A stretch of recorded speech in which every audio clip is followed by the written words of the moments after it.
টঙ্গীর তুরাগ তীরে চলছে বিশ্ব ইজতেমার দ্বিতীয় পর্ব। এই পর্বে দিল্লির নিজামুদ্দিন মার্কাজের সাদ আহমদ কান্দলভির অনুসারী বা সাদপন্থীদের ব্যবস্থাপনায় লাখো মানুষ একসঙ্গে জুমার নামাজ আদায় করতে জড়ো হতে শুরু করেছে ইজতেমার ময়দানে।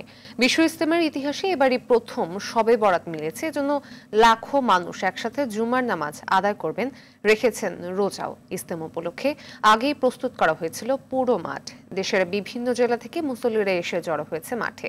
সকালে ফজরের নামাজের পর শুরু হয় আম বয়ান, এরপর খিত্তায় খিত্তায় চলে তালিম। এবারের ইজতেমাতেও বিভিন্ন দেশ থেকে মুসল্লিরা অংশ নিয়েছেন।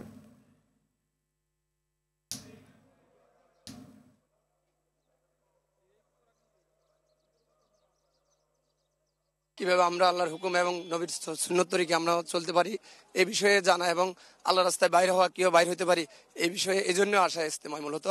এই দিনে দাওয়াতের কাজ চলবে ইনশাআল্লাহ, কোনো বাধা বিঘ্ন হবে না ইনশাআল্লাহ। আমরা আমাদের কাম এটা, আমার মুসলমানের কাম এটা।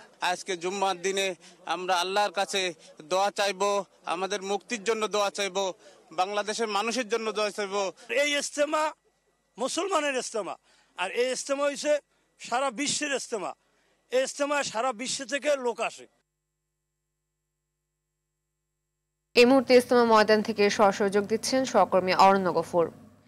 অরণ্য, শেষ পর্বে ইজতেমা অংশ নিতে আসা ধর্মপ্রাণ মুসল্লিরা কি বলছেন আমাদের জানাবেন।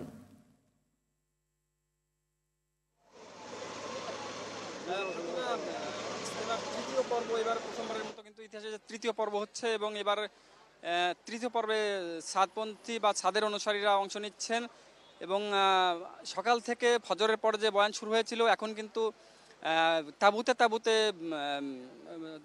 তালিম চলছে এবং নসিহত চলছে, যেখানে গুচ্ছগুচ্ছভাবে বা দলগতভাবে স্থানীয় যারা মুরব্বী আছেন তারা তাদের সাথীদেরকে, তাদের অনুসারীদেরকে বয়ান দিচ্ছেন এবং তালিম দিচ্ছেন।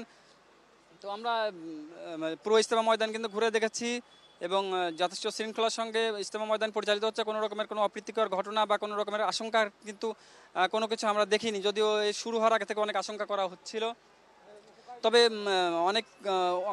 অনেকেই অভিযোগ করেছেন যে আসলে মাওলানা জুবায়েরপন্থীদের পক্ষ থেকে প্রচারণা চালানো হয়েছে গ্রামগঞ্জে যে ইজতেমা শেষ হয়ে গেছে, নতুন করে আর কোনো ইজতেমা নেই এমন একটি ইসের ফলে, এবং তার প্রভাবও কিন্তু আমরা দেখতে পাচ্ছি যে এখানে উপস্থিতি গত দুটি পর্বের তুলনায় কিন্তু এবারের উপস্থিতিটা তুলনামূলক কিছুটা হলে পরে কম কিন্তু আমরা লক্ষ্য করছি।